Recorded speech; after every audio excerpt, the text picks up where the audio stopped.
तो आज की स्टोरी बहुत ही सिंपल होने वाली है। आज हम जा रहे हैं शोजा विलेज, जो कि बंजार में आता है और बंजार हमारा हिमाचल प्रदेश। मैंने बहुत बार लोगों को देखा है पहाड़ों से बात करते हुए। मैंने वो लोग भी देखे हैं जो कि ग्रुप में रहकर भी अकेला घूमना पसंद करते हैं पहाड़ों में। पहाड़ों में कुछ तो है जो लोगों को हमेशा पसंद आता है। तो इस साल की ये मेरी पहली ट्रिप जो कि आज होने वाली है शोजा विलेज, जो कि बंजार में एक ऐसे पहाड़ के ऊपर बैठा है और उसको कवर करते हैं चारों तरफ से स्नो कवर्ड माउंटेन।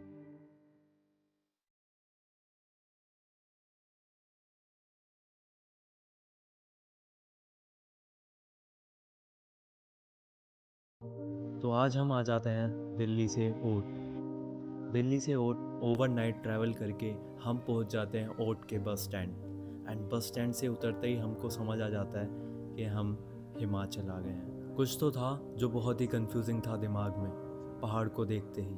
सामने पहाड़, नीचे नदी और सूरज जो कि आने ही वाला है, पर चांद भी हम अभी देख लेते हैं। मेरे को हमेशा से लगता था पहाड़ सबसे सुंदर है, अगर इनसे नज़र हटाई तो सब कुछ ख़राब ही दिखेगा। इस चीज़ के बारे में ज़्यादा नहीं कहूँगा, पर हाँ यही कि अगर आप अपने साथ कुछ लाते हो तो उसको प्लीज़ वापस भी ले जाओ, क्योंकि पहाड़ सबको ही पसंद है। और अगर पहाड़ साफ़ करने का टाइम आएगा तो शायद पहाड़ खाली रहेंगे।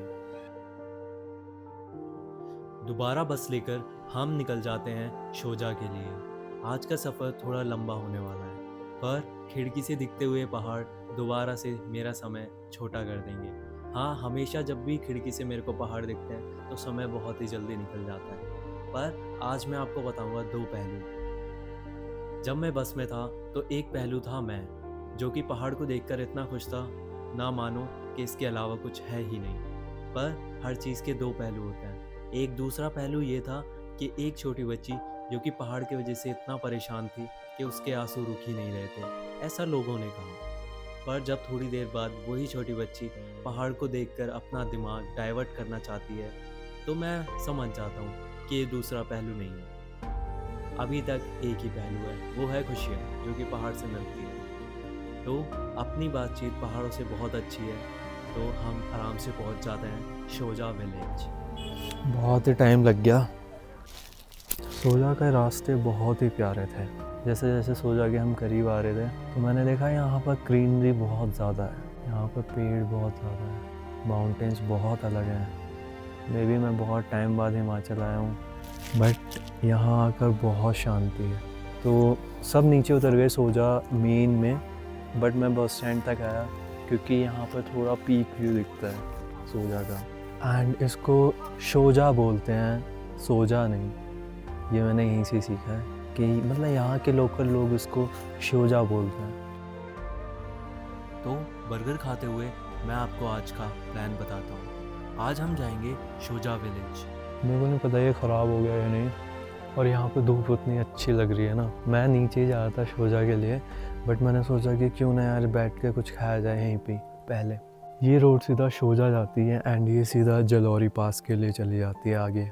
हम जलौरी पास भी जाएंगे, जो कि 1 घंटे का ट्रैक है, 1 से 2 घंटे का ट्रैक है, इजीली मॉडरेट ट्रैक है। उसको भी ऑफ कोर्स हम जाएंगे। चलो फिर यहाँ से चलते हैं, मैं आपको नीचे शोजा दिखाता हूँ। शोजा आने के लिए भी दो रास्ते हैं, शिमला रामपुर रोड और दूसरा ओट टू बंजार।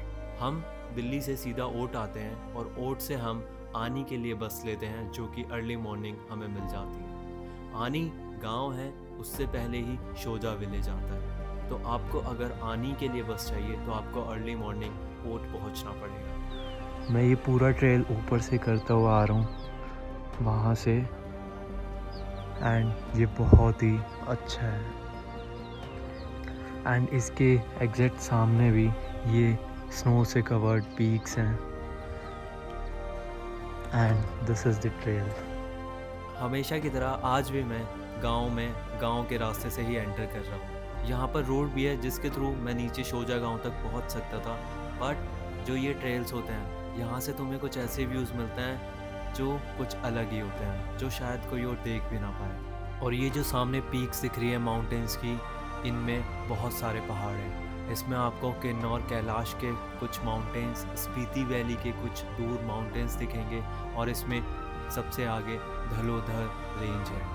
मैंने हमेशा देखा है कि अगर किसी गांव के सामने कुछ पहाड़ हैं, कुछ यूनिक दिखते हैं, तो उनकी कुछ ना कुछ स्टोरीज होती है। और मेरे को सच में लगता है कि at the end of the day मेरे को इसकी स्टोरी कुछ ना कुछ किसी से मिल ही जाएगी। शोजा विलेज का बोर्ड देखकर एक चीज़ मेरे को दोबारा याद आती है कि यहाँ पर टाइम स्लो हो जाता है, इतना धीरे कि मैं भीड़ों को जाते हुए भी देख रहा था, उन्हें रास्ता भी दे रहा था।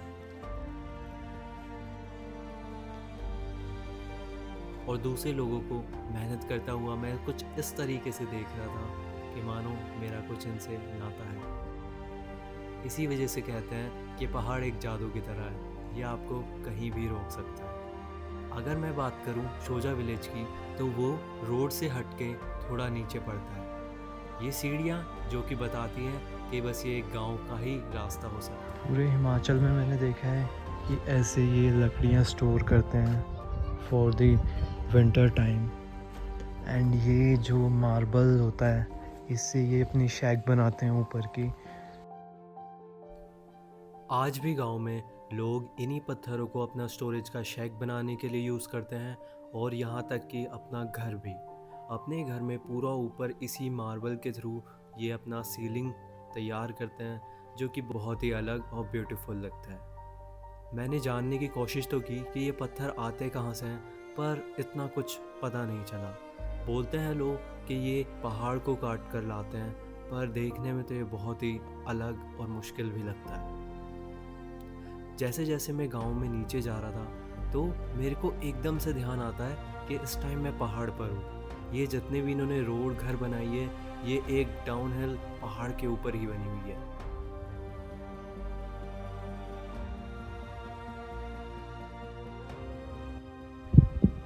यहाँ पर आप देख सकते हैं लॉक लगे हुए हैं। बहुत सारे लोग हैं जो यहाँ से निकल कर बाहर दूसरे गांव में चले गए हैं फॉर द बेटर फैसिलिटीज़।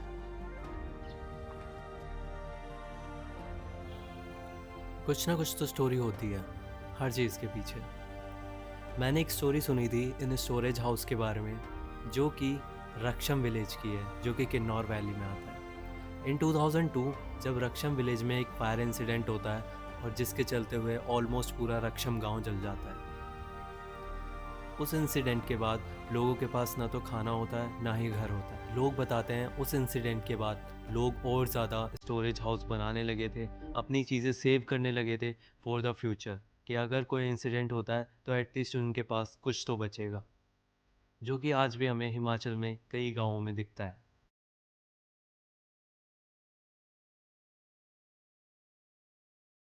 मैं गांव में था तो, पर मेरे दिमाग में एक चीज़ थी कि एक भी इंसान यहाँ पर नहीं था। क्यों?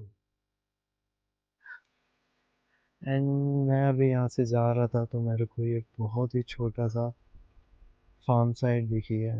ये लाइक इनके खेत हैं, इनमें इन्होंने कुछ बोया हुआ है, तो ये इन्होंने लगाया हुआ है ऐसे कि जिससे कोई जानवर ऐसे कुछ ना चढ़ पाए। थोड़ी देर और गांव में घूमने के बाद मेरे को कुछ मिल ही जाता है बताने के लिए, कि यहाँ पर लोग सब दोपहर को 12 बजे के बाद अपनी भेड़ों को घास खिलाने के लिए ऊपर ले जाते हैं, और करीब 4 या 5 बजे दोबारा गांव में वापस आते हैं। तो मेरे भी दिमाग में एक क्वेश्चन था, क्योंकि मैं भी शहर से आया था, कि यहाँ के लोग फिर खाते कैसे हैं, कमाते कैसे हैं, पैसा मिलता कैसे है? ये हिमाचल में आज भी बहुत ही ज़्यादा चलन में है, जो कि लोग यहाँ पर आकर अपने बर्तन साफ करते हैं। ये सीधा ऊपर पहाड़ों में से आ रहा है, इन्होंने यहाँ पर इस पाइप को दे रखा है। बहुत ही आसान है। खाने के लिए इनके पास अपने खेत हैं, पानी इनको वरदान में मिला हुआ है, और घर ऐसी जगह है जैसा किसी के पास शायद होगा भी नहीं। और रही बात पैसे की, तो हिमाचल में आप अपनी प्रॉपर्टी ओन नहीं कर सकते। तो जितनी भी प्रॉपर्टीज़ ऊपर होम स्टे हैं या फिर होटल्स हैं, ये सारी हॉस्पिटैलिटी ये लीज़ पर ही देते हैं, जो कि अच्छा खासा इनको सर्वाइव करने के लिए पैसा मिल जाता है। जैसे जैसे मैं गांव में एंटर कर रहा हूँ तो ये गांव मेरे को उतना ही कंफ्यूज करता जा रहा है कि ये गांव कहाँ से ज़्यादा सुंदर लग सकता है। ये गांव का एंड पॉइंट है, इसके नीचे बस एक पुरानी हट है जो लोगों की होगी, एंड फिर कहीं दूर नीचे एक घर है, ऐसे है। बट ये यहाँ पर एंड पॉइंट है। एंड मेरे सामने लोगों का स्टोरेज हाउस है जिसमें लोग अपने पशुओं के लिए खाना रखते हैं। बहुत सुंदर गांव है। मेरे को मॉर्निंग से ऑलमोस्ट इवनिंग होने वाला है एंड मैं पूरा सोजा विलेज कवर कर चुका हूँ ऑलमोस्ट। मैं नीचे विलेज में भी जा चुका हूँ, but I don't think so जो सोजा वैली का व्यू यहाँ से आ रहा है वो कहीं और से आएगा। Have a look.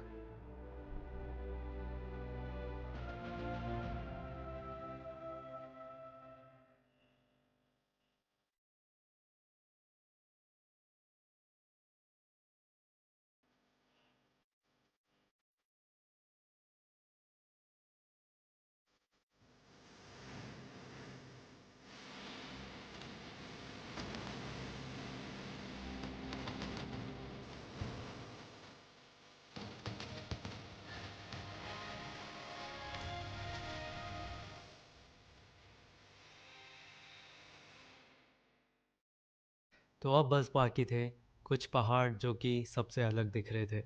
हाँ, इनके पीछे भी अपनी एक कहानी है। कहानी कुछ इस तरीके से थी।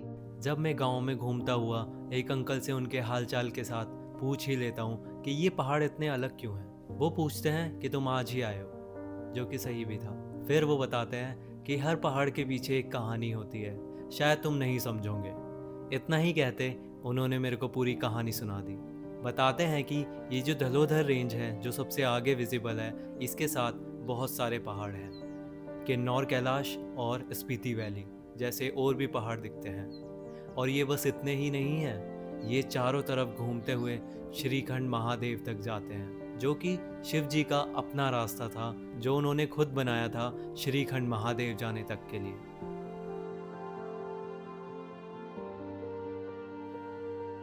तो इसी कहानी के साथ शोजा विलेज की ये छोटी सी स्टोरी यहीं पर ही ख़त्म होती है।